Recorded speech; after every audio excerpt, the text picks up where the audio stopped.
Chapter 17. Many years ago, I conducted an interesting scientific experiment in the company of my dear friend, Mr. H.G. Wells.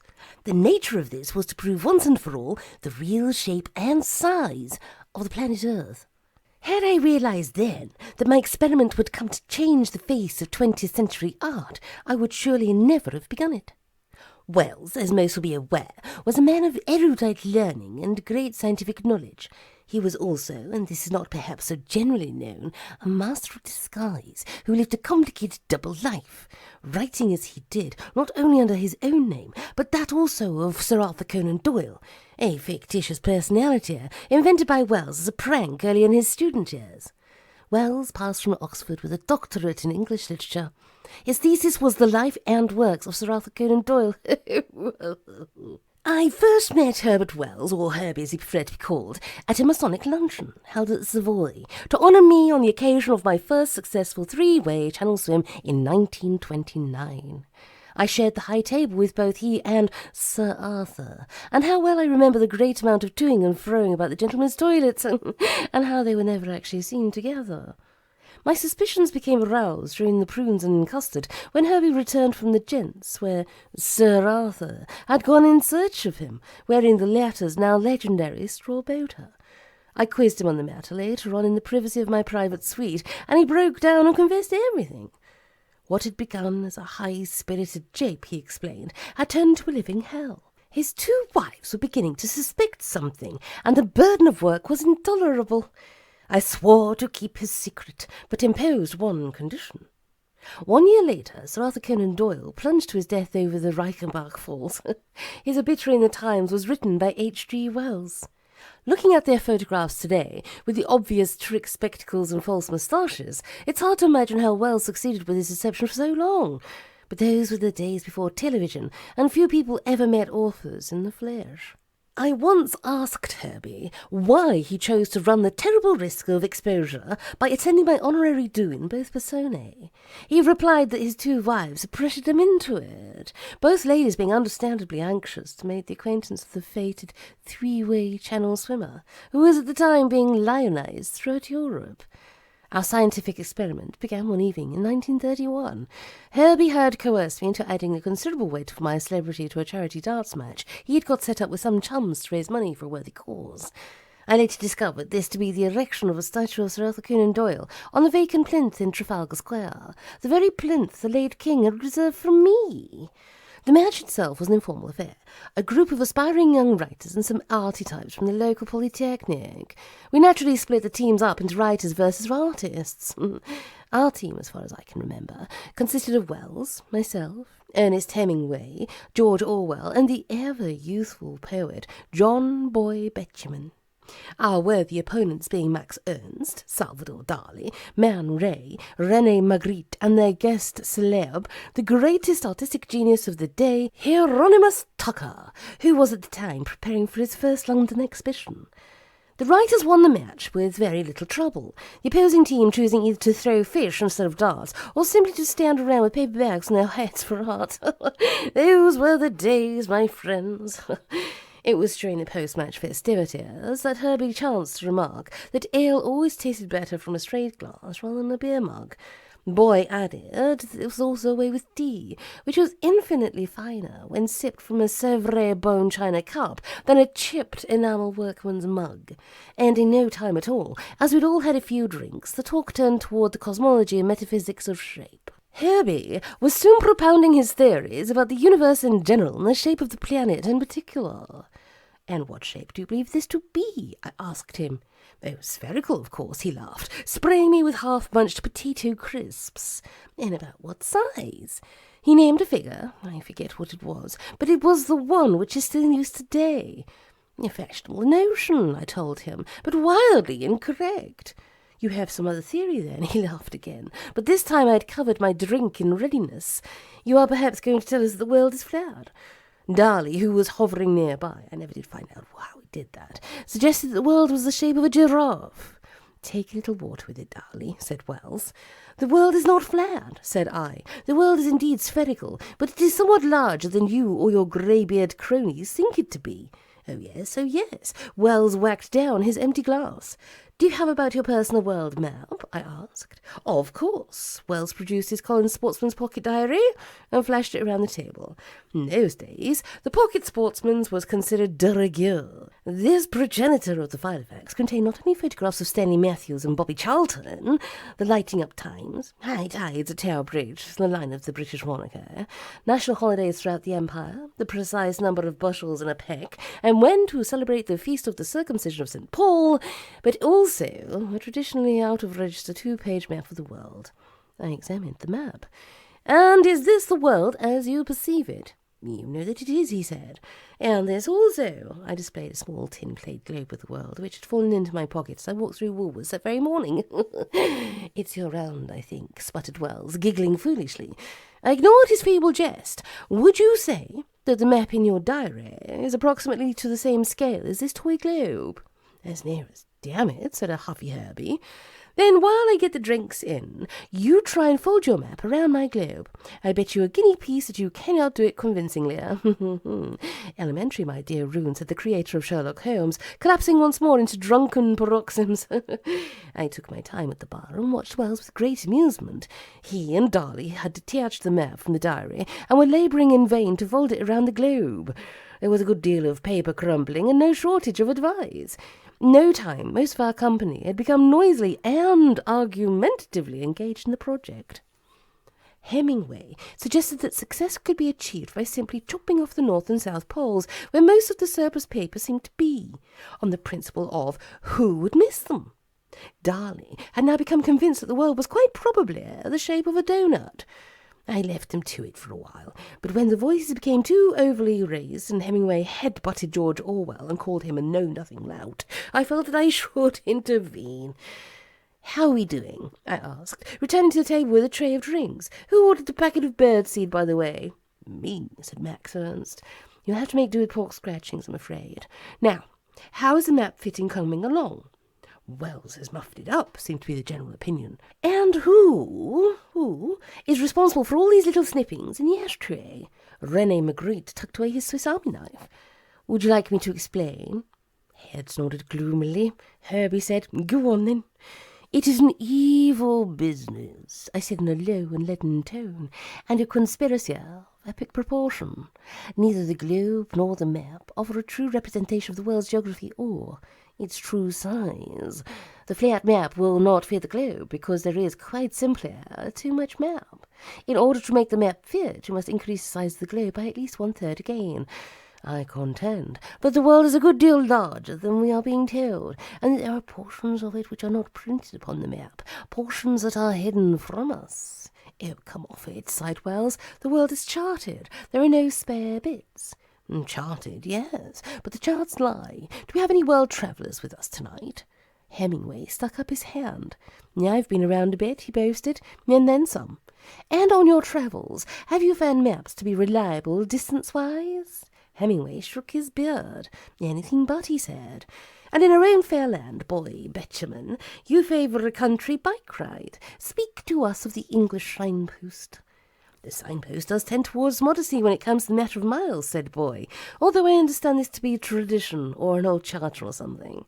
"Or something. And what say you all regarding this?" I pulled a London A to Z street directory from my pocket and placed it on the table. Went the assembled company. "I'm sure that each of you has at some time attempted to navigate across Metropolis with the aid of one of these." Heads went nod, nod, nod. "With any success?" "Not much," Wells conceded. "In fact, I threw mine away a long time ago and always travel by taxi." Indeed. In fact, I'll wager we all came here tonight by cab." All heads nodded except for Darley's. The word giraffe was again on his lips. "Then ponder this. You take a cab from home. The cab takes a certain route, covers a certain distance in a certain time. You are charged a certain fare. Later the same night, you engage another cab to take you home. This time you find yourself travelling by a route which is utterly strange to you. The journey takes half the time, yet the fare is almost double." "Yeah, well, but," went Wells. "But me no yeah, well, buts, and kindly put a sock in it until I finished." Wells hung his head. "What you have here," is a conspiracy. It exists in every great city. It's a conspiracy of cab drivers to keep their customers always confused about their exact whereabouts, so that they can never get their bearings. They do this to conceal the huge areas of uncharted metropolis from the public. These areas are disguised by intricate one-way systems, pedestrian precincts, no-through roads, and diversions. These are the areas which never appear on any map. Let me reveal to you a closely guarded secret. Before a London black cab driver can officially don his sacred blue cap and receive his mystical number, he must first take something which is called the knowledge. This is a rigorous test of his courage, stamina, endurance, and dedication. He must debase himself by riding around London for months on end, mounted upon a moped with a wooden board fastened before his eyes, memorizing the name of every London street. Few survive. Those who do then sit before a secret council of elders. If they are deemed worthy, they receive the knowledge, and are formally initiated into the Black Order, London's Legion of Cab Knights, bollocks for short. The knowledge is a secret so terrible that they are sworn upon pain of a terrible death never to reveal it. They are told what lurks within the concealed areas, and why no man must ever enter them, and they learn the true meaning of the A to Z. A to Z, gentlemen, means allocated zones, the zones allocated for mortal man to inhabit. I gazed from face to shocked face, gauging the effect of my words. It has always been the way with me that when I speak, others crave to listen. All of a sudden, George Orwell burst out laughing. He could never keep a straight face for long, and was always the first to see the funny side of any situation. "Hugo," he howled, "you outrageous liar! You really had us going that time." The genius Tucker cast Orwell a disparaging glance before turning back to me. "Mr. Rune," said he, for we had not been formally introduced, "these hidden areas of land—" "The forbidden zones," said I. "These forbidden zones, yes. What lies within them?" said he. "Some dark and brooding force," I told him. "Perhaps some ancient intelligence which is not of man." The old maps labelled such areas with the words, "And here be dragons."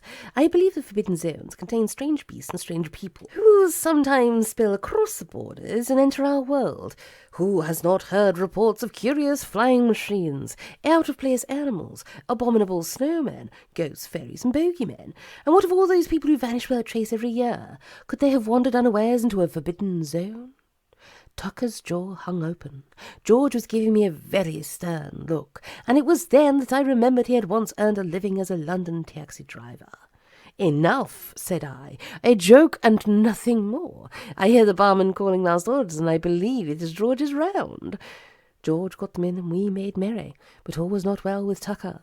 I had aroused in the genius a terrible curiosity, and I wish for all the world that I had not. I did my best to cheer him up, and he eventually came round and joined in the singing. We left the bar that night somewhat legless and made our separate ways homeward, promising to meet up the following week at a cafe where George was working. But the meal we took there was a joyless affair. My worst fears were founded. Tucker had vanished from the face of the earth. Max told us that the genius had refused to share a cab home with him on the night of the darts match, determined to cross London on foot in a straight line. An eyewitness later reported to a newspaper that he had seen a young man of Tucker's description arguing with the driver of a black cab, but this witness did not come forward to the police. What actually became of the genius may never be known, only that he was lost forever to this world. I left for a polar expedition on the day following our sad meal, and did not return to London for over a year. When I did so, it was to learn of a further tragedy.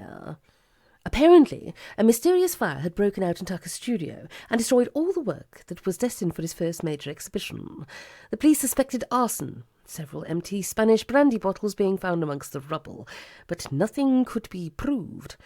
The exhibition, however, had gone ahead, but it had displayed work credited to Tucker's assistant, a shady and untalented individual of foreign extraction, whom Tucker kept on out of the goodness of his heart. The exhibition had been the hit of the year, and when I availed myself of a catalogue, it was obvious to see why. The paintings were all the ones from Tucker's studio, the work he referred to as his blue period. It is not for me to name the scoundrel who erased Tucker's signature from the pictures and substituted his own. The greybeards of the artistic establishment must do that. It is they who should name Picasso. One wonders why, noting the obvious lack of quality in Scoundrel's later efforts, that they chose not to do so. Do I detect some kind of conspiracy at work? To this day, two things still haunt me. Firstly, that I was responsible for the disappearance and probable death of the century's greatest artist, a disappearance which allowed a charlatan to hoodwink the world. And secondly, that I forgot to ask Wells for the guinea piece he owed me. Tuppe had been reading the passage aloud to Cornelius, but now he fell suddenly back upon the Cadillac's rear seat and cried in a piteous voice, "Oh, my God, I got Tucker!" Cornelius offered the small man a stern face in the driving mirror. "Put a sock in it," he said. "Well, really," Tuppe made a face back. "As with the now legendary Curix egg, this takes a lot of swallowing." "Do we still have Victor's and Opia's papers?" "They're in the rucksack, on the floor there." "We'll have a root around in them. I seem to recall there being some letters. The mention of purchasing a London cab, maps and gunpowder. See if you can find them." Tuppe shrugged, reached over to scoop up the rucksack and fell into it. The Cadillac sped away towards the lands of the south. Cornelius and Tuppe had bade their farewells an hour earlier to the monks of San Sacco Benedetto, and were now bound upon what was possibly the final leg of their moderately, if not altogether, epic journey. They were bound, in fact, for the domicile of a certain Mr. Jack London. Because, of course, on the rear seat next to Tuppe was a large packing case, and in this was a miraculously mended karaoke machine. And dangling from the packing case was a label with Mr. London's name and address in big black print. Brother Reid had been profuse in his gratitude when Cornelius had offered to drop the machine off. Cornelius had told the small monk to think nothing of it, because he was going that way anyhow. And indeed, he probably would have been had he troubled to examine the delivery note for the Cadillac Eldorado, which Tuppe had received from Mike the mechanic and stuffed into the glove compartment without a second glance. For on this was also the self-same name and address. Coincidence is a queer old business, but then without it, where would a yarn like this, or any other, be? A queer old business indeed. Coincidence. I wonder what the folks back home are doing, Cornelius wondered. And at the exact moment of his wondering, the front doorbell of 23 Moby Dick Terrace went bing-bong, and the mother rose from the sofa, teacup in hand, to answer it. On the doorstep stood a personable young man. He wore a dove-grey double-breasted suit, white shirt, black tie. His shoes were highly polished, so was his head. His eyeglasses lacked a lens. "Good morning," smiled the Campbell, flourishing the brown envelope which Cornelius had left pinned to the pulpit in the auction room at Sheila and Agee. "I assume that the beautiful young woman I am addressing must be the sister of Cornelius Murphy. This is the right address, isn't it? I have some money here for your brother. Has he returned home yet? I wonder if I might just step inside and wait for him. What a very charming house coat. Did you knit it yourself? Just through here, is it? Thank you."